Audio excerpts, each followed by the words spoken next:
Donc, j'ai prévu 7 points. Je vais devoir les passer un peu vite, mais c'est important peut-être de retenir, c'est un peu comme mon prédécesseur qui vous donnait un peu le mot d'ordre de sa présentation.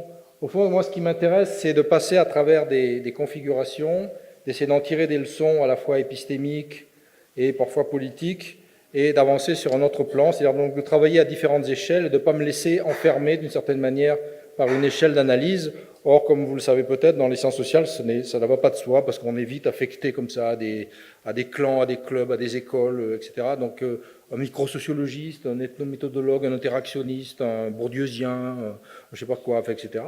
Là, moi, je vais avoir besoin de circuler. Donc, je vais partir de cette idée de critique et de criticité, puisque ce qui caractérise les écosystèmes sociaux, c'est pas moi qui ai choisi le terme, c'est qu'ils ont ce côté justement tendu. On a parlé ce matin un peu de la diversité, mais c'est plus que de la diversité, c'est des frictions, c'est des conflits, c'est parfois des versions, voire des luttes, pour imposer une représentation, l'installer dans des dispositifs, dans des institutions, et évidemment ça résiste en général, puisqu'on a une pluralité d'acteurs. Donc, une des questions qui, moi, m'anime, c'est exactement le contraire de la tendance actuelle qui s'affirme de plus en plus dans les médias, qu'on appelle l'effondrologie, la collapsologie, plus exactement, qui nous annonce la fin du monde, tel que nous le connaissons, ils rajoutent parce qu'ils sont prudents, dans à peu près 4, 5 ans, 10 ans, ça dépend des prophéties, etc.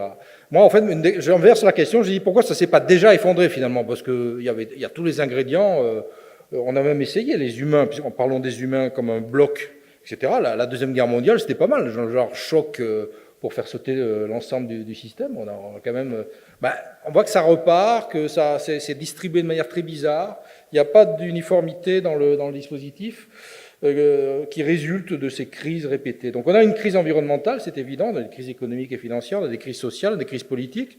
En ce moment, d'ailleurs, c'est un peu effet boule de neige. Donc la notion de criticité, elle renvoie à cette idée de réaction en chaîne. Je vais le faire très vite.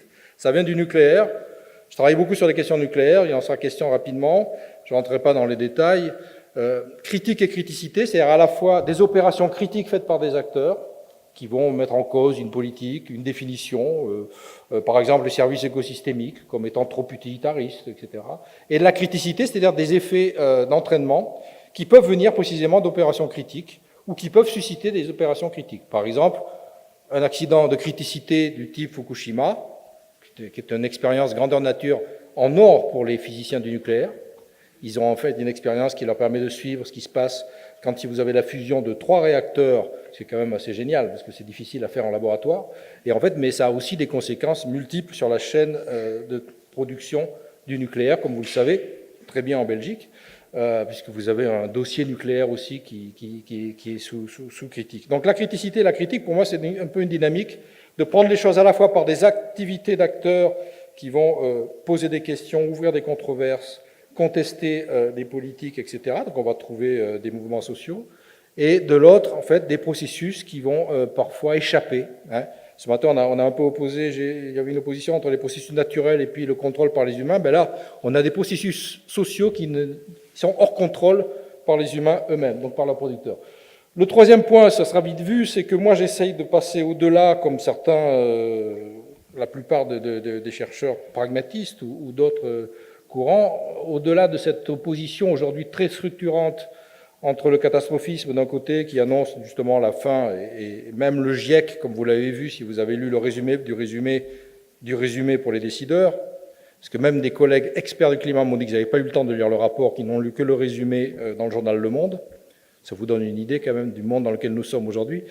Donc en fait, qui vous dit qu'en gros on a 2 ans, alors selon les lectures c'est 2 ans ou 10 ans, mais enfin en gros on a 2 ans pour éviter de passer au-dessus de 1,5 degré en moyenne de réchauffement depuis le début de l'ère pré-industrielle, et puis en gros on est pratiquement sûr d'aller à 3 degrés, si vous lisez bien le texte, 3 degrés à la fin du siècle. Ce qui est énorme en fait en termes de moyenne, puisque c'est un moyen-âge d'un calcul de température, ce qui ne veut rien dire des points de vue concrets, mais qui est produit d'un modèle, d'une modélisation. En face du catastrophisme, vous avez les solutions techno qui arrivent de partout, évidemment géo-ingénierie, captation de CO2, nouveaux réacteurs nucléaires, allons-y, les Français sont pas mal dans le genre, Biotechnologie, ce matin j'ai fait allusion d'ailleurs aux nouveaux OGM. Vous avez CRISPR-Cas9 qui est la nouvelle technique d'édition génétique qui va vous solutionner absolument tous vos problèmes. Les nanotechnologies, et puis pourquoi pas aller sur Mars, etc. Donc en gros, vous avez en face un truc, pas de panique, de toute façon, c'est au contraire un bon challenge pour trouver des solutions. Et la ville intelligente, le Smart Cities, qui vous passionne ici, j'imagine, c'est évidemment typiquement dans ce trip, et j'en dirai un mot aussi. Tout ça n'est pensable et intéressant que si on se donne la peine de regarder comment sont fabriquées les visions du futur, qui peuvent prendre elles-mêmes des modalités très différentes. Moi, je travaille sur tout un ensemble de dispositifs fabriquant des futurs, des prospectives, des prédictions, des prophéties, de la science-fiction. Je prends tout. C'est l'avantage de l'approche pragmatiste, qu'on n'a pas de doctrine a priori.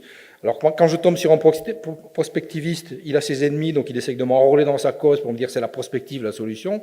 Quand je tombe sur des prophètes ou des catastrophistes, ils me disent les prospectivistes, ça c'est vraiment typiquement néolibéral. C'est le type qui vous croit qu'on va faire des scénarios, puis qu'on va s'en sortir. Donc, le sociologue des controverses, il a appris à se faufiler entre des versions très différentes. Mais c'est très intéressant, parce qu'on peut tirer un certain nombre de leçons, déjà épistémologiques, mais aussi pratiques, sur la manière dont des versions du futur ont l'air de tenir la route plus que d'autres. Et je n'aurai pas le temps de le faire, je le sais d'avance, parce que je suis en train de griller mon temps dans l'introduction, mais regardez ce qu'on a fait sur le futur et ce que font les future studies, qui se développent pas mal aujourd'hui. Tiens, là. En fait, ce que je voulais vraiment présenter aujourd'hui, c'est les infrastructures, justement, parce que je travaille beaucoup sur des infrastructures, mais en les saisissant dans leur milieu. C'est-à-dire qu'une infrastructure, c'est pas simplement un projet sur le papier ou une machinerie qu'on regarderait pour elle-même. Et j'ai bien aimé les débuts d'échanges sur les questions de connexion de la ville à d'autres choses. Effectivement, je travaille sur le nucléaire beaucoup, entre autres. Les centrales nucléaires nous fournissent l'électricité dans les villes, et en fait, on a externalisé d'une certaine manière, c'est une forme d'externalité, comme diraient les économistes, loin de la ville, parfois pas si loin que ça. Alors en France, en Belgique aussi d'ailleurs, mais en France, on a des cas particuliers. Par exemple, Bordeaux, il y a une centrale nucléaire à 60 km qui a failli être noyée en 1999. Et depuis, la ville de Bordeaux se bat pour obtenir de la redéfinition de ce qu'on appelle du périmètre d'intervention, qui est un périmètre d'action qui va supposer un certain type de dispositif en cas d'accident nucléaire. Et même le maire de Bordeaux, Alain Juppé, qui n'est pas franchement le prototype de l'antinucléaire, vous voyez, a œuvré pour essayer de faire changer ça. Pour l'instant, c'est un peu bloqué dans les 31, mais parce que la centrale nucléaire est proche, et plus personne ne la regarde de la même manière depuis Fukushima, surtout qu'elle est au milieu des vignes. Je n'aurai pas le temps de développer, mais on y va. Dans leur milieu, ça veut dire justement les milieux au pluriel. Alors moi, je ne parle pas d'écosystème, parce que c'est un terme qui a déjà été travaillé par plein de disciplines, et que je ne suis pas écologue, ou je suis pas, etc. Et qu'en sociologie, je préfère développer la notion de milieu que je prends à 3 traditions différentes. La première, c'est celle de Gilbert Simondon, qui avait beaucoup insisté sur le fait qu'aucun dispositif ne parvient à réaliser ses fonctions s'il n'est pas en prise avec le milieu associé. Si vous mettez une plante verte ici, ben, évidemment, elle va complètement interagir avec le milieu. Donc, selon le milieu, elle va se développer ou pas. Elle va en général faner très vite, ou il faudra l'arroser tout le temps. C'est pareil pour une centrale nucléaire. Il faut l'arroser tout le temps. Enfin, moi, c'est une métaphore, mais c'est vrai. Cet été, il a fallu arrêter les centrales nucléaires en France parce qu'effectivement, il y avait un stress hydrique lié à la sécheresse. Et on ne pouvait plus refroidir. Vous voyez le paradoxe quand on vous dit que le nucléaire est la solution pour le climat et que vous avez de manière répétée ce genre d'événement. Donc les milieux, ça va être important pour moi, et le pluriel est très important. On parle d'ailleurs dans nos travaux, notamment avec Josquin Debaz, avec qui j'ai donc signé ce dernier ouvrage Au bord de l'irréversible, de milieux en interaction. Ça, on a choisi cette formule pour éviter d'avoir une espèce d'ontologie des milieux qui serait un peu fondamentaliste, c'est-à-dire qu'on prétendrait connaître le milieu de l'intérieur. En fait, très souvent, on ne connaît pas le milieu intérieur. Par contre, ce qu'on peut faire en tant que sociologue, c'est travailler sur les interactions entre les milieux. Je ne peux pas me mettre à la place de l'algue, je ne peux pas me mettre à la place du tambour qui capte l'eau pour refroidir le réacteur. Par contre, j'ai travaillé sur un cas où des algues ont envahi le tambour de refroidissement d'une centrale nucléaire. Ça, c'est très intéressant aussi. Ce n'était pas anticipé par les scénarios des ingénieurs, c'est-à-dire que le milieu marin, il a aussi ses propres transformations, et il a fallu adapter les tambours, etc. Si sociologie en quête d'acteurs, ça c'est un résumé donc, du propos théorique de l'ouvrage et de ce qu'on essaye de faire aujourd'hui. J'espère que j'aurai le temps de passer dessus. C'est en gros, on articule en fait 6 manières de penser les écosystèmes sociaux, si vous voulez, en essayant de ne pas être réductionniste, c'est-à-dire de ne pas dire tout se passe dans les représentations, tout se passe dans les situations, tout se passe dans les processus de mobilisation, tout se passe dans les institutions. Au contraire, d'essayer d'ouvrir un espace dans lequel on peut travailler sur les passages d'un régime à l'autre, et précisément de voir comment une cause devient légitime dans une institution, comment, par exemple, la biodiversité entre progressivement dans les programmes, dans les programmations, etc. En France, on a eu une loi fort intéressante il y a 2 ans, qui d'ailleurs est toujours discutée quelque part, parce qu'il y a eu des paris qui ont été faits, qui instaure une obligation sur la biodiversité qui est assez importante, etc.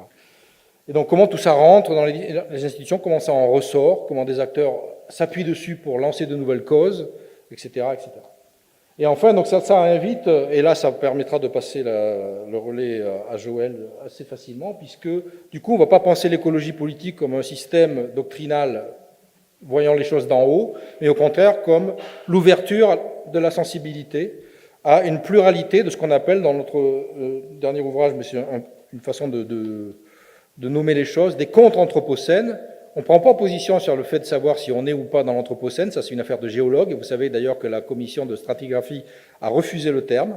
On est dans le Mégaléien, qui est donc une dernière période de la période géologique dans laquelle nous sommes, de l'Holocène, c'est ça?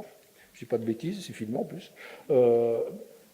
Du coup, nous, on dit par contre, les acteurs sont déjà à l'œuvre, font bifurquer le modèle à leur échelle. Ça peut être une région, ça peut être une ville, ça peut être un quartier, ça peut être un bout de jardin, ça peut être un corridor. Moi, je ne préjuge pas de l'importance des échelles d'action des acteurs. Je les laisse en fait porter leurs projets. Et c'est un peu cette ouverture-là à laquelle invite une vraie sociologie pragmatique. Parce qu'il existe actuellement des versions académiques de la sociologie pragmatique, et là j'en profite puisque c'est filmé du coup, qui consistent au contraire à fermer. On pourra en discuter dans le débat. Bon, critique et criticité, je le fais vite. Moi, mon problème, c'est que j'ai une multiplicité de champs de controverse qui s'ouvrent. C'est tellement compliqué qu'on a des problèmes de description et d'analyse. Vous commencez sur les pesticides, vous rencontrez les OGM. Sur les OGM, vous rencontrez les problèmes, évidemment, d'agriculture, très vite, qui vous renvoient à des problèmes de sécurité sanitaire. Bref, vous entrez dans un monde extrêmement interdépendant, où les controverses s'influencent les unes les autres et surtout complexifient les processus de décision, de débat public, mais aussi de production de connaissances. Et vous savez, par exemple, vous partez d'un argument comme du type « faut-il ou pas continuer le nucléaire ?» Vous avez un type qui arrive, qui dit « ben oui, parce que ça ne produit pas de CO2 ». Il y a quelqu'un tout de suite qui dit « non, mais c'est une blague, ça produit du CO2, simplement vous ne le voyez pas. Ça produit du CO2 en amont, parce qu'il faut aller chercher l'uranium, le retraiter, et en aval, parce qu'il faut se débrouiller avec les déchets radioactifs. » Hop, le débat est ouvert, donc vous avez le débat sur les déchets, qui vous ramène au débat, évidemment, plus généralement sur la question de la démocratie et du choix des installations, des infrastructures de ce type. Vous avez typiquement la bagarre sur le site de Bure, qui dure maintenant depuis 30 ans, et qui n'est pas fini, etc. Donc, tous ces trucs-là, je vais essayer de les traiter à partir d'un cadre sur lequel je passe vite, en regardant précisément 2 choses. Les opérations critiques, ça va être un des points d'entrée de cette sociologie. Regardez qui critique quoi, et comment s'organise la défense quand il y a une critique. Donc partir des aspects publics de ces questions-là pour progressivement cheminer et aller voir ce qui se passe dans les milieux les plus concrets, autour d'une centrale nucléaire, autour d'une zone agricole où il y a justement des questions d'exposition aux pesticides, sur la pollution de l'air dans une ville, on l'a beaucoup fait sur Paris. Je pourrais raconter, pas ici parce que c'est trop long l'anecdote, en elle-même prendre 10 minutes, mais comment on a fait bouger les lignes nous-mêmes en obligeant la mairie de Paris à faire une conférence de citoyens sur la pollution de l'air, parce qu'on était énervé par nos acteurs qui nous disaient ça ne bougera pas. Je dis vous allez voir. On a fait un truc en fait de sociologie expérimentale et on a fait bouger un petit peu. C'est-à-dire que vous pouvez marcher à pied sur les berges de la Seine, c'est déjà pas mal, hein. C'est un début, etc. Donc la criticité, ça va être justement comment on va pouvoir observer ces transformations qui sont parfois silencieuses, longues, tordues, pas linéaires en tout cas, puisqu'on n'a pas en fait un système de réponse monotone à des actions dont on pourrait mesurer immédiatement l'efficacité, etc. On a des choses beaucoup plus compliquées. Ça m'amène à développer une autre approche de la sociologie pragmatique de la critique, notamment par rapport un peu aux boîtes qu'a tendance à fabriquer l'école Boltanski. Moi, je préfère quelque chose, on a parlé de gradient, je préfère quelque chose qui ressemble à un gradient, où il y a une transformation graduelle en fonction d'éléments qui vont varier, l'intensité et l'extension. L'intensité, c'est le niveau d'intensité de la critique, et l'extension, c'est le nombre d'éléments qui vont tomber sous l'opération critique. Et en fait, ça peut démarrer, bon, situation d'indifférence, là où vous écoutez vaguement ce que je dis, vous avez mangé, vous digérez, puis tout à coup, je vais dire un truc qui va dire, ah non, non, ça c'est faux. Ça, techniquement, on ne peut pas dire ça, par exemple. Donc vous avez déjà une première question, c'est une première critique. On voit bien que c'est une critique qui est réversible, parce que si je réponds correctement, vous pouvez me dire, ah bah oui, c'est intéressant, votre réponse. Et puis ça peut monter, vous dire, mais foutez-le dehors, etc., c'est quoi ce sociologue français? Et là, on se retrouve... Et l'idée, c'est que ça finit mal, en général, parce que ça finit dans une forme qu'on doit travailler en sociologie, qui est une forme du cynisme. C'est-à-dire, après 2 ans de mobilisation dans la rue, par exemple, vous parlez des transformations des lois sur le travail, et les gens vous disent, ouais, on s'en fout. Vous voyez, donc ce côté, justement, aussi prendre en compte la rechute. La critique n'est pas quelque chose qui est, effectivement, de manière purement, vous entrez dans un régime, comme s'il y avait une espèce de stabilité. Bon, je vais vite.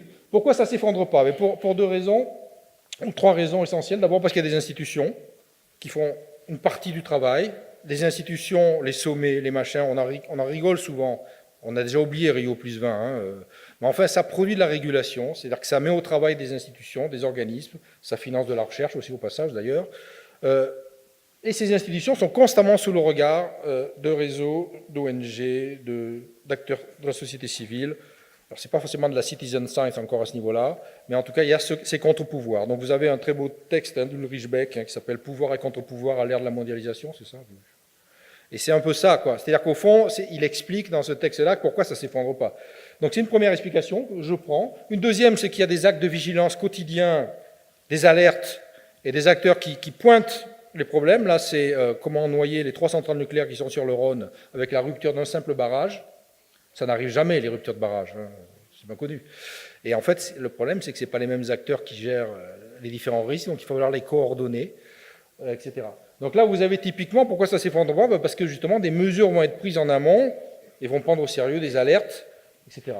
Et la troisième raison, l'explication, elle est dans ce fameux texte que connaissent sûrement les spécialistes du Sustainable Development, qui est une notion qu'on a tous pris en haine absolue, hein, mais le développement durable. Donc Panarchy, qui était un très bel ouvrage, co-édité par Gunderson et Holling, qui ont voulu dire comment on fait en fait concrètement mettre au travail des sociologues, des politistes en fait plutôt dans leur version, des économistes et des écologues. Et le livre en fait essaye de parcourir et ils montrent déjà qu'il faut descendre en échelle. Hein, et en fait leur modèle c'est Ostrom. Elinor Ostrom, évidemment, sur les communs, les choses comme ça. Parce que là, au moins, on peut commencer à définir ce que c'est qu'une ressource, ce que c'est qu'une contrainte, avoir quelque chose sur lequel on a prise. Et donc, tout le livre, en fait, il va dire, du coup, il va falloir renoncer à plein de choses, des grandes théories sur l'écologie, sur l'économie et sur le social. Après, avec des défauts. Alors, dans le bouquin, on challenge un peu leur version. Je pourrais revenir dessus dans la discussion, je voulais le passer vite. Ça, je vais le faire très vite. La pub qui est là, elle vaut son pesant d'or. J'ai trouvé ça sur une gare en Angleterre.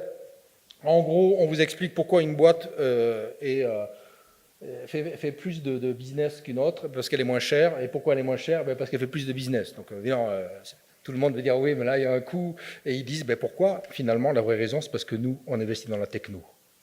Et c'est la techno qui fait la différence. Donc, j'ai trouvé ça assez... Ça résumait bien, finalement, l'ambiance dans laquelle on est aujourd'hui, où vous avez des solutions qui vont être pensées par un tas de gens. Alors, ça peut venir de la Californie, mais aujourd'hui, ça vient beaucoup de la Chine. Ça peut venir de la Commission européenne aussi. Hein. Voilà, il y a aujourd'hui des projets techno-scientifiques, techno-industriels, qui sont invasifs, hein, de fait, et qui vont transformer considérablement tous nos objets, y compris, évidemment, la ville, hein, on le voit bien. Voilà, donc je ne vais pas rentrer dans l'exemple, vous connaissez ces sujets mieux que moi, mais évidemment, ça m'intéresse aussi, puisque quand on a des projets d'infrastructures qui vont être débattus, qui vont générer des controverses, évidemment, on va retrouver des projets aussi de villes intégrées, intelligentes, c'est-à-dire l'anti-utopie absolue. Vous avez une très belle nouvelle d'un auteur australien que j'aime bien, qui s'appelle Greg Egan. Alors le bouquin a été traduit, il s'appelle Axiomatics, et il y a une nouvelle où en fait le gars est chargé d'aller tuer quelqu'un dans une ville, je ne sais plus laquelle, du futur, et en fait la ville est outillée par Windows. C'est écrit en 1995. Hein. Et en fait, tous les artefacts de la ville se mettent à jour de manière totalement chaotique, n'y arrive pas ou échoue, échec de la mise à jour, l'abribus, le taxi intelligent, etc.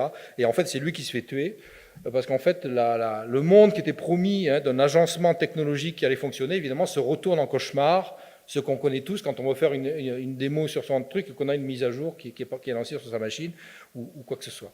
Donc, regardez ces trucs-là. Ça, c'est la liste post-Jacques Ellul. Jacques Ellul, donc grand penseur de l'écologie politique. Dès qu'on vous annonce une solution technologique, sous-entendu, vous savez, aujourd'hui, dans le marketing, on apprend aux gens à vendre des solutions. Moi, la première question, en tant que pragmatiste, c'est de dire quel est le problème. Parce que vous avez des solutions, mais... Moi, j'ai encore un gars qui a voulu me vendre une solution là, pour mon smartphone. J'ai dit non, mais je ne vois pas où est le problème, en fait. Et en fait, chaque solution, évidemment, va être génératrice de problèmes, et on a maintenant un savoir collectif de tout ce que ça génère, depuis les déchets jusqu'aux problèmes de maintenance, en passant évidemment par la toxicité des trucs, les problèmes d'obsolescence, de dépendance, etc., de compétences. Vous savez, par exemple, un des problèmes du nucléaire, c'est de trouver des gens compétents, puisque de moins en moins, le secteur étant de moins en moins valorisé, pour un jeune ingénieur, faire carrière dans le nucléaire, c'est pas forcément un futur très glorieux. Donc, ils se posent des questions. Ils ont un vrai problème de déficit. Bref, le résultat est là. Catastrophe de Fukushima, je passe. Et évidemment, alors ça c'est vu par les Anglais, parce que je travaille beaucoup en Angleterre sur le nucléaire aussi.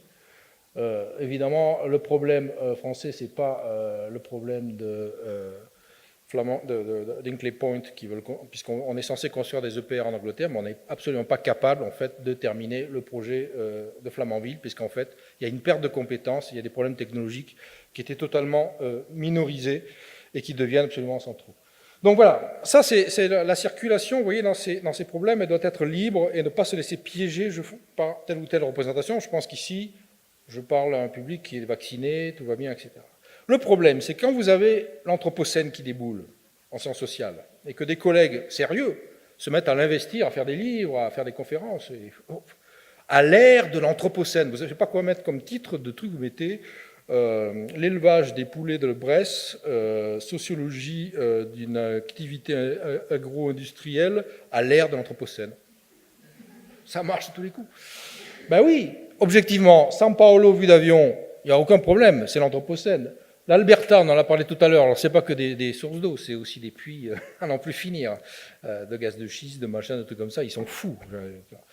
La mer de plastique, c'est vous, c'est vos villes, attention, n'allez pas croire que c'est la mer elle-même qui génère du plastique. Voilà, donc on externalise vraiment très loin dans le Pacifique Sud. Évidemment, nous, en France, on est aussi très bons pour les concentrations spéciales. Donc là, c'est l'étang de Berre, qui a beaucoup fait parler de lui, mais qui est toujours une des zones les plus polluées de France et de Navarre. Tu connais bien. Et donc, on a effectivement maintenant des retours phénoménologiques. On peut dire qu'il y a bien eu transformation par les humains, je mets au pluriel, pas par l'espèce humaine, je ne sais pas, puisque tous n'ont pas contribué au même degré à ça, de quelque chose qu'on appelle l'anthropocène. Bon, je vais passer vite. Ce qui conduit aujourd'hui à une réitération d'une alerte globale qui peut prendre des variations nombreuses, depuis le catastrophisme radical dans 5 ans tout s'effondre, jusqu'à des alertes fondées sur la science, ou en tout cas World Scientists Warning to Humanity, c'est le A Second Notice, puisqu'il avait déjà fait il y a 25 ans, ce qui est drôle. En gros, en disant, finalement, qu'est-ce qui a été fait en 25 ans? C'est vrai, quand on lit ça, c'est cauchemardesque, mais bon, en même temps, c'est partiellement vrai, parce que justement, il y a un problème d'échelle. On est au niveau global, et quand on est au niveau global, là, on a le GIEC qui nous a sorti ça donc, la semaine dernière. Vous l'avez tous lu, relu, re-relu, etc. Vous n'y croyez pas. Moi, je sais que quelqu'un est arrivé en larmes l'autre jour dans mon labo en disant « mais ça va vraiment s'effondrer. Arrêtez, toi, Josquin, là, ton truc, là, les gens vont se sauver par le bas avec les contre-anthropocènes. Mais c'est foutu. » Je dis « bon, on se calme. » Parce qu'effectivement, on est encore dans la projection et on voit bien qu'il y a des marges d'action qui sont dessinées par les scientifiques eux-mêmes avec des marges d'incertitude. Et donc c'est intéressant de les prendre au sérieux, bien sûr, mais de ne pas non plus tomber dans le panneau, de répéter en boucle, etc. D'autant que derrière les scénarios qu'on met pour les décideurs, pour les obliger à se bouger, ce qui est normal, policy relevant, mais enfin bon, etc., il y a ce système, c'est ça en fait le système Terre décrit par les modèles du GIEC, par le système en fait intégré de traitement des données, aujourd'hui computationnalisé, c'est-à-dire avec des grosses machines, des gros calculateurs. Il y a toutes ces relations. On sait qu'il y a des puits de carbone, on sait qu'il y a des activités humaines, on sait qu'il y a quand même l'océan qui occupe une surface non négligeable sur la planète. Et donc, il y a tous ces échanges, et vous voyez que le CO2 n'est qu'un des gaz à effet de serre. Dioxyde de carbone, il y a évidemment tous les dioxydes de je ne sais plus quoi, d'ailleurs, d'azote, pardon. Le CH4, vous avez tous reconnu le méthane. Bon, à chaque fois, il faudrait que je revoie ma table des composants. Enfin, bref, c'est beaucoup plus compliqué, évidemment, que la réduction à une courbe avec une émission de CO2 et une température moyenne au niveau global. On a ces milieux. Donc, du coup, nous, en tant que sciences sociales, on est non seulement obligés, mais on est en charge d'aller regarder de près toutes ces interrelations. Donc les milieux en interaction, ce n'est pas simplement une figure rhétorique, on est véritablement dans le réalisme le plus direct de ce qu'il y a derrière les modèles de transformation. Bon, je passe là-dessus, c'est un débat entre historiens des sciences et anthropologues et géographes. C'est-à-dire qu'en gros, les historiens des sciences vont avoir tendance, notamment l'école Pestre, en France, à vous expliquer que de toute façon le capitalisme triomphe depuis 2 siècles et qu'il n'y a pas de raison que ça s'arrête. Les géographes, les anthropologues, ils voient des acteurs en chair et en os sur le terrain, ils voient des milieux hétérogènes, divers, et ils refusent cette espèce de vision top-down et ils montrent qu'effectivement il y a une diversité. Alors est-ce que ça suffit à faire bifurquer les trajectoires? Ça va être le problème qu'on va essayer de traiter, justement en commençant par regarder les questions du futur. Donc, moi, j'adore ces pubs de HSBC quand vous prenez l'avion, qui vous expliquent ce que sera le futur. Donc, vous inquiétez pas pour vos abeilles et vos machins. De toute façon, elles seront complètement techno, elles seront complètement transformées. Donc, pas de souci. Ça, c'est le message qui vous a envoyé là, de manière subliminale. Hein. Joël est là, la philosophie triomphe. Évidemment, le futur, c'est pas d'aujourd'hui. Alors, on peut partir Saint-Augustin. J'aime bien cette formule de Gustave Flaubert, on est en plein 19e siècle. Ancionas, c'est peut-être celui qu'on aura tendance à citer le plus spontanément dans nos disciplines, hein, qui est quand même le premier philosophe allemand à avoir vraiment posé clairement ces questions d'éthique du futur pour les questions environnementales et interroger la philosophie et les sciences sociales. Jan Hacking, qui pose le problème du rapport au raisonnement inductif, etc. La tendance qu'on a quand même à reprojeter le passé sur le futur. Et puis Anna Tsing, qui est un peu maintenant en train de monter, voilà, qui est un peu starifié, mais qui est quelqu'un qui depuis longtemps pense ces questions-là, comme justement Claude Lefort, que moi j'aime bien, qui était un philosophe politique français. Le futur est radicalement indéterminé. C'est un pari qu'on fait à la fois méthodologique, mais aussi axiologique, puisqu'il faut une bonne démocratie, c'est une démocratie qui va définir, qui va construire le futur, il ne peut pas complètement être écrit. S'il est déjà écrit, si vous voulez, effectivement, il n'y a plus beaucoup de solutions. Il y a le suicide, il y a l'alignement, il y a le cynisme, enfin bon. Voilà. Donc, on va travailler avec ces futurs qui bifurquent, ce qu'on a appelé balistique sociologique il y a déjà quelques années, ça a déjà pris un petit coup de vieux, mais c'est comme ça, on avance dans nos travaux. Je vous renvoie à des travaux, vous les trouverez, en s'inspirant de différentes approches, et en mettant finalement en dynamique les approches prospectives qui avaient été développées par Gaston Berger dans les années 50. Ça nous donne des schémas intéressants qui sont purement analytiques, il ne faut pas les prendre à la lettre. Celui-là, il a été développé au moment de l'analyse qu'on avait faite, la querelle, la controverse sur les gaz de schiste. Au fond, on avait des gens qui annonçaient un futur à nouveau radieux sous certaines conditions, d'autres au contraire, effectivement, la fin du monde. Et entre les deux, des acteurs qui essayent justement de construire des alternatives, d'avoir des prises. Et du coup, on avait au fond une double opposition entre une version fataliste du futur, une version au contraire constructiviste, on va dire, où on peut le construire collectivement en ayant prise sur, une version prophétie du bonheur ou économie de la promesse, vous savez que ça marche bien. Bon, pour décrocher des projets, nous en sciences sociales, on sait ce que c'est, une promesse. Hein. On annonce des trucs pour pouvoir, j'imagine, Bruxelles, voilà, on annonce toujours des trucs positifs. Et puis évidemment, la version plutôt noire. De toute façon, on est tous mortels, tout ça finira mal, bon, etc.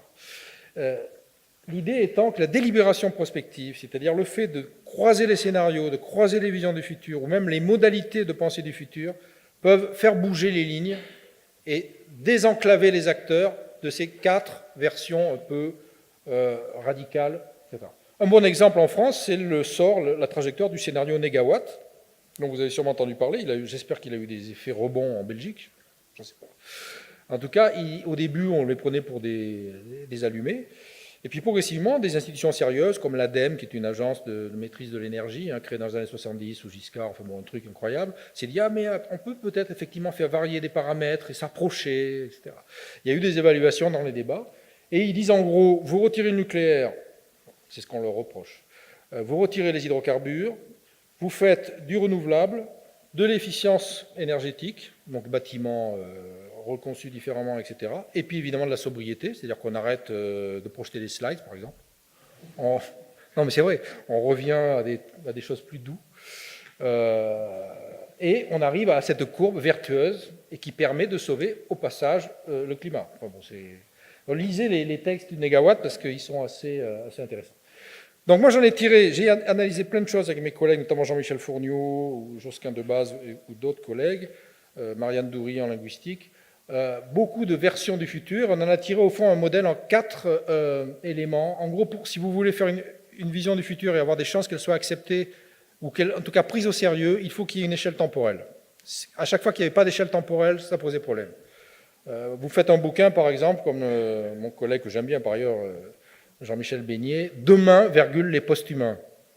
Demain, c'est quand? C'est demain? Non, c'est pas demain, visiblement, c'est un demain qui est... Donc c'est un demain qui peut constamment être reconfiguré. Donc, dis-nous quand? 2040, 2050? Ouais. Rick Kurzweil, qui est un transhumaniste, etc., lui, il dit 2060. Alors maintenant, dans son dernier bouquin, il a mis 2080, parce qu'évidemment, ça traîne un peu, quoi. Une échelle temporelle, une explication du modèle de transformation qui fait que vous allez passer de X à Y par un chemin que vous pouvez rendre explicite. Une forme d'action que vous défendez ou au contraire que vous attaquez en disant non, au contraire, il ne faut surtout rien faire, par exemple, une forme d'inaction. Hein, vous pouvez avoir une version libertarienne, l'économie radicale hein, du marché qui fera tout seul et ça va se réguler, parce que comme ça, c'est les lois de la physique, j'en sais rien. Et puis surtout, un quatrième élément, c'est que vous avez soumis votre vision, vous l'avez travaillé avec un collectif qui a fait bouger un peu justement la dimension criticité, en faisant varier en fait les points critiques que vous n'aviez pas vus dans votre vision. Et si vous faites ces 4 opérations, ça je vous le garantis, hein, en plus c'est gratuit, vous pouvez essayer, c'est pas déposé.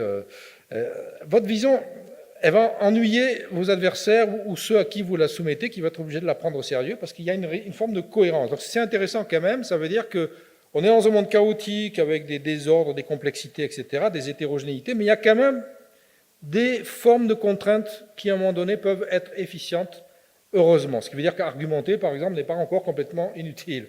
C'est bon, c'est encore sous réserve. Hein. Avec Twitter, tout ça, je ne sais pas. Mais bon. Donc derrière tout ça, il y a 3 matrices que je ne vais pas développer. Mais c'est sérieux, le futur c'est sérieux. On va bien rigoler. Parce que d'abord, il y a une propriété du futur qui est que jusqu'à présent, personne n'a réussi à le retirer. On peut effacer le passé, on peut faire des trucs avec le passé incroyables, on peut s'absenter du présent, mais le futur, il arrive, on va dire, tant mieux. Hein. Tant qu'on est vivant, mais on espère qu'il y aura des générations futures. Enfin, c'est un peu l'idée. Et donc, évidemment, c'est important d'être précis ou de commencer à travailler. Je ne dis pas que c'est des solutions définitives, et nous, on en est là, sur les différents horizons. Pas parler simplement d'horizon d'action comme ça de manière générique, mais voir si les acteurs vont viser quelque chose à porter, qui est déjà là, quelque chose qui est programmé. Hein, les Jeux Olympiques en 2024 en France. Lisez le Canard enchaîné, vous allez comprendre les problèmes. Ils ont survendu un truc impossible, enfin c'est pas grave. Scénarisé, donc ça veut dire qu'il y a une pluralité de possibles, carrément indémontrable. En 2200, en fait, les Martiens sont enfin venus sur la planète. Après tout, là, franchement, personne ne peut me contredire, parce que j'en sais rien. Et puis la métaphysique, hein, qui est toujours là. Après tout, le pape François, sur certains dossiers, il est meilleur que d'autres. Hein. On va pas... Bon, tout ça se décline, là, j'ai pas le temps. C'est un peu, à chaque fois, je sais que je me suis fait engueuler. Et encore, je l'ai réduit, ce tableau, parce qu'il tenait sur 2 slides, etc. Vous le trouverez dans des textes en ligne. En fait, il y a une pluralité de modes de mise en scène du futur et qui vont changer selon les contextes, mais qui vont donner du crédit ou pas aux acteurs. Et c'est intéressant de voir quand ça s'ouvre, quand ça se ferme, quand vous avez, par exemple, la science-fiction est légitime, parce que justement, elle solutionne finalement des problèmes de pensée qu'on n'arrive pas à solutionner. À chaque fois, j'ai essayé de distinguer un mode, une forme d'action qui est associée à ce mode, un prototype, pour prendre des exemples, et puis une forme de critique qui tend à relativiser le mode, hein, en lui trouvant tous les tares, en disant on ne peut pas raisonner comme ça, etc. Et puis des praxis, bon, ça c'est un peu le fourre-tout. Bon, ça c'est du pragmatisme pur, donc c'est un peu fourre-tout. C'est-à-dire, au fond, les acteurs, ils ont besoin d'institutions, d'axiologie, d'angle de vision, de séries, et d'identifier un peu des précédents quand même pour penser le futur, et puis d'associer des acteurs multiples à la production de leur scénario pour donner une performativité. Bon, Voilà. Alors j'en viens à ce point qui est important. Tant que j'ai pas de signal, moi je continue. Hein, je préviens, 10 minutes. Ah oui, je suis en forme aujourd'hui. Je ne vais pas trop dériver. En fait, actuellement, on est en train de reprendre la collection de... On a beaucoup travaillé sur les alertes et les controverses. Dans le bouquin Au bord de l'irréversible, vous en aurez d'ailleurs, c'est ce qu'on nous reproche. Il fait 650 pages, je vais oublier de le dire. Bon. Parce qu'on rentre un peu dans les dossiers, quoi. On essaye d'être sérieux dans la description, quoi. Les OGM, ça ne se décrit pas en une page, quoi. Voilà, ou Fukushima, ou la question de la pollution de l'air, ou la question des néonicotinoïdes et des abeilles, pour prendre les gaz de schiste, la question des électro-hypersensibles et des zones... Enfin, on a tous ces dossiers-là, donc si on veut être sérieux, ben, il faut y aller, il faut regarder ce que font, d'où ça part, qui en parle, comment ça se passe. Et là, pour le séminaire de l'école, là, je suis en train de reprendre en fait d'autres objets qui croisent ces controverses, mais pas forcément. C'est des infrastructures. C'est à chaque fois des projets d'infrastructures et qui font l'objet d'une critique assez radicale en général. C'est les fameux GP2I, grands projets inutiles imposés. Ça, c'est les activistes qui ont trouvé ça. Et en fait, maintenant, il y a les petits projets inutiles imposés. Alors, il y en a quelques-uns ici. Par exemple, Bénac, si vous voulez, c'est un contournement. C'est juste une bretelle sur une route. Bénac, c'est une ville célèbre en Dordogne. Bon, je suis d'origine périgord, donc là, le terrain est facile d'accès pour moi. Et en fait, c'est une ville magnifique sur la Dordogne. Et le Conseil général, le département, a décidé de faire un contournement et tient absolument à ce contournement. Donc, il y a une ZAD qui s'est créée. Une ZAD, donc une zone à défendre, une zone d'action défensive, si vous voulez. Je vous rappelle qu'au début, ZAD, ça voulait dire zone d'aménagement différé. Et là aussi, les activistes ont changé le sens de la notion. Et donc, l'idée, c'est de construire un tableau d'un certain nombre de querelles ou de controverses sur des projets qui peuvent durer des dizaines d'années, et de voir, au fond, comment ça évolue. Le degré de conflictualité, alors là, c'est juste un premier tableau, hein, le type d'objet qui est en cause. Donc Notre-Dame-des-Landes, on est content parce que ça s'est arrêté. C'est bien aussi pour les sociologues quand les controverses s'arrêtent, parce que ça permet de dire il y a un début, il y a une fin, parce que sinon, etc. Et de commencer à travailler ça. Donc tous ces objets-là rentrent complètement dans la discussion qui a été amorcée ce matin, Interland, Distant Remote Devices from Cities. C'est-à-dire qu'en gros, on va avoir des villes, mais aussi on va avoir tout ce réseau d'objets qui va pousser un peu partout et qui va gérer soit en amont, soit en aval les formes urbaines, que ce soit des déchets, que ce soit des sources d'énergie, que ce soit des formes de transport, un aéroport, une gare, etc. etc. Et du coup, c'est intéressant de voir, au fond, dans des contextes les plus variés possibles. Lyon-Turin, bon, ça engage l'Italie quand même beaucoup. Le Belo Monte, je travaille beaucoup avec des Brésiliens, c'est un barrage au milieu de l'Amazonie, où là aussi, les questions donc, de sauver l'Amazonie est complètement au cœur de la bagarre. On a beaucoup travaillé avec à Hinkley Point donc sur le projet de réacteur nucléaire donc, qui serait construit par la France en Angleterre, 5 minutes. Je vais y arriver, c'est bon. ITER, qui est un projet international, comme vous le savez, de fusion nucléaire, c'est-à-dire, au fond, on arrive à faire le soleil sur Terre et on a résolu tous les problèmes d'énergie définitivement. Il y a encore des gens pour y croire, mais bon, voilà, c'est comme ça. Il y a en tout cas beaucoup d'argent qui passe par ce projet. Comme vous savez, ITER, il est implanté donc, dans le sud-est de la France, là où il y a déjà pas mal de nucléaire, etc. Et des petits projets qui ont l'air de rien, mais qui en fait posent des problèmes assez intéressants, notamment Millac de Nantron, où là, il y a un projet d'installation de 3 éoliennes de 200 mètres de haut et les riverains sont prêts à sortir les fusils. Donc vous pouvez en entendre parler dans les médias, parce que si ça tourne mal, voilà. Donc des conflits éoliens, il y en a eu ailleurs, mais là, ça prend une forme assez incroyable, parce que le parc naturel régional est partenaire de la construction des éoliennes. C'est un constructeur allemand qui est arrivé, qui a arrosé tout le monde, et les riverains sont très en colère. Bon, enfin, alors, on peut en parler, parce que ça pose des problèmes intéressants, on va dans le débat. Donc moi, je travaille comme ça, au fond. J'ai tout un cas théorique, des machins, je règle mes comptes avec Bruno. Quand je dis Bruno, c'est la tour, etc. Mais ce qui compte, c'est quand même d'aller voir, de construire une casuistique de terrain, parce que justement, chaque milieu est différent. Par exemple, les centrales nucléaires, a priori, c'est un standard.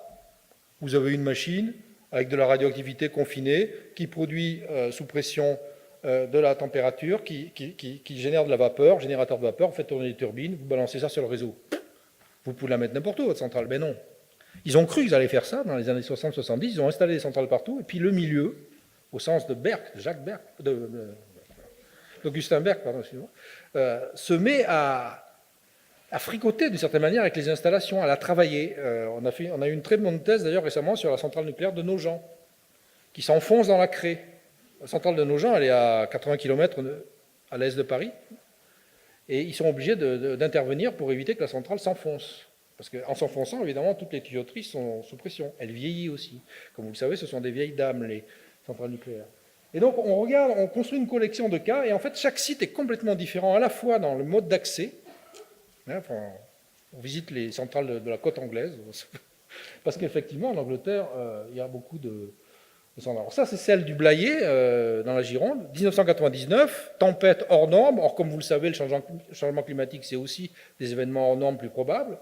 Et la centrale a été littéralement submergée, parce que c'était un moment de côte très élevé de la marée, une tempête historique, plus l'arrivée des eaux de la Garonne, et vous avez en fait une centrale qui n'a pas... Les digues n'avaient jamais été conçues, puisqu'ils avaient prévu, soi-disant, le risque maximum sur des mesures centennales, etc.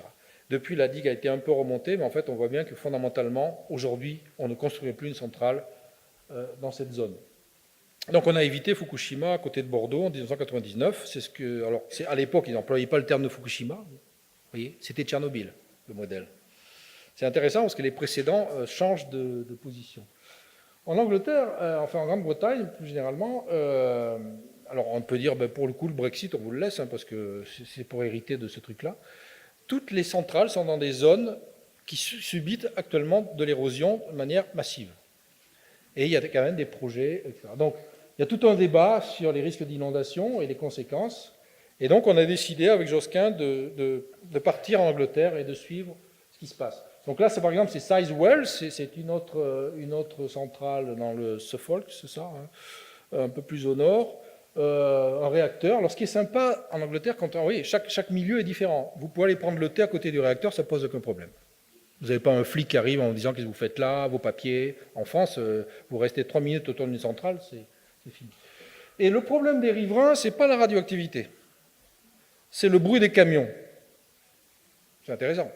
Donc vous voyez qu'en fait, le fait de se rapprocher des sites vous fait un peu, vous oblige à varier plutôt que de rester sur des cadrages d'arguments pro-antinucléaires un peu bétonnés. Vous voyez en fait des préoccupations qui sont hétérogènes et qu'il va falloir prendre en compte pour comprendre pourquoi il y a une opposition, il n'y a pas d'opposition, pourquoi le site évolue de telle manière, etc. Et là, vous voyez, la centrale est sur la côte, donc on est dans une zone à haute érosion. Là, ça a perdu 10 mètres déjà en quelques années. Et là, ce monsieur qui est un spécialiste d'inondation, qui est très, très angoissé par le devenir de cette centrale, a pris la roche et l'a détachée lui-même en disant, vous voyez, ça ne tient même pas, etc. Donc on est vraiment dans le détail aussi du contact avec les choses.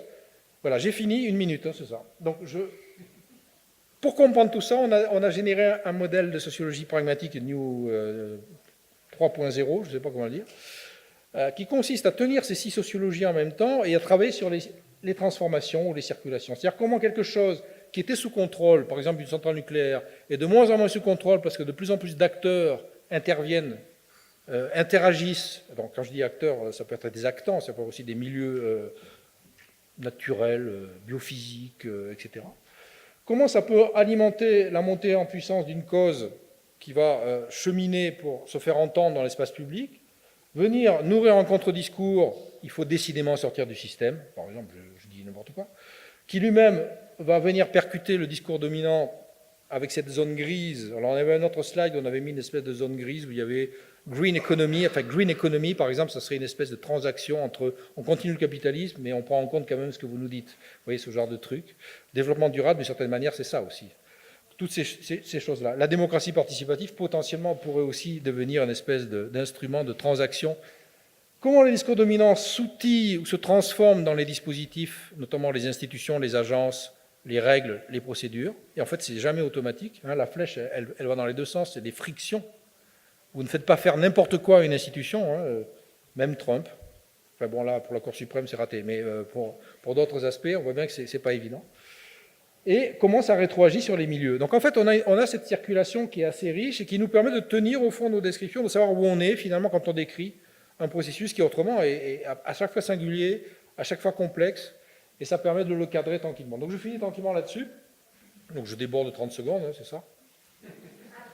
Il y a plusieurs façons de construire ces contres anthropocènes, c'est-à-dire de faire bifurquer. Effectivement, on l'a dit, ça a été très bien dit ce matin, on peut faire des parcs marins naturels, enfin là c'est des parcs marins, des parcs naturels, multiplier des zones, les protéger, etc. Ça c'était la grande idée de Ségolène Royal, de le faire sur l'estuaire de la Gironde.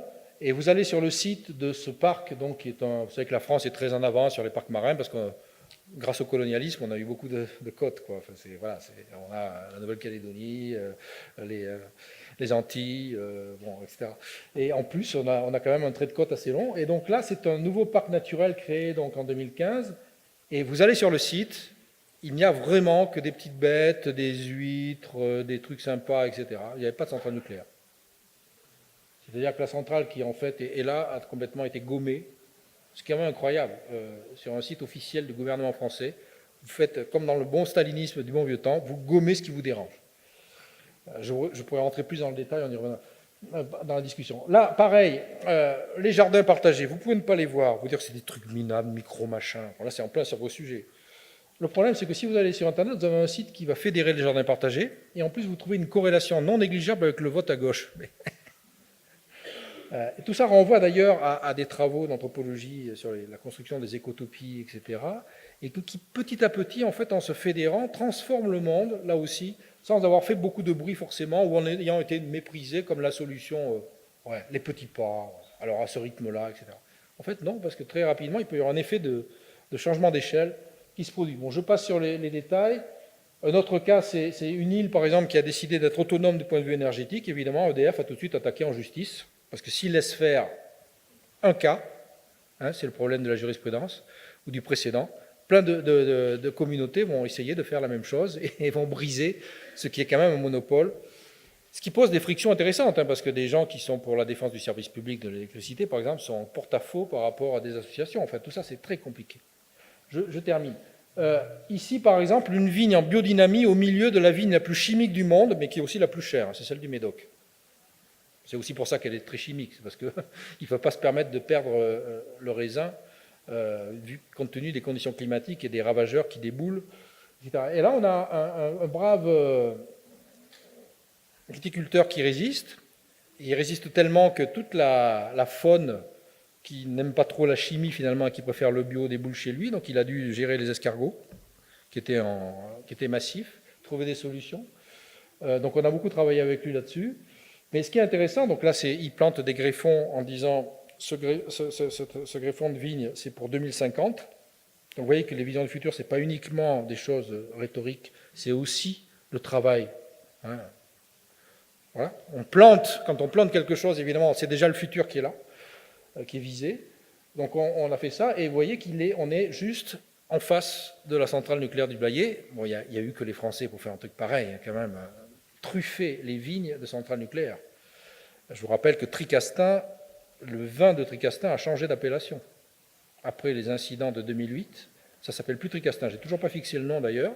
C'était un gros risque en termes de marque, parce qu'ils ne voulaient pas être associés à la centrale nucléaire.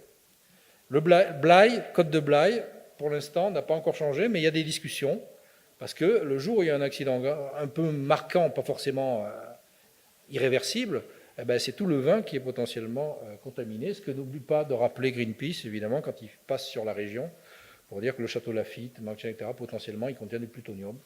Je sais pas. Bon. Voilà, je m'arrête là-dessus.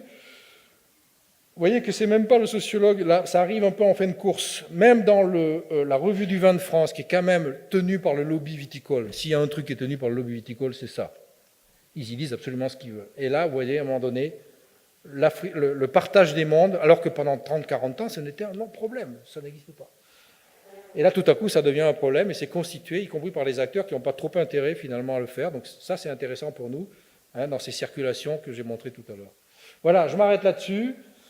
Merci, et on discutera quand vous voulez.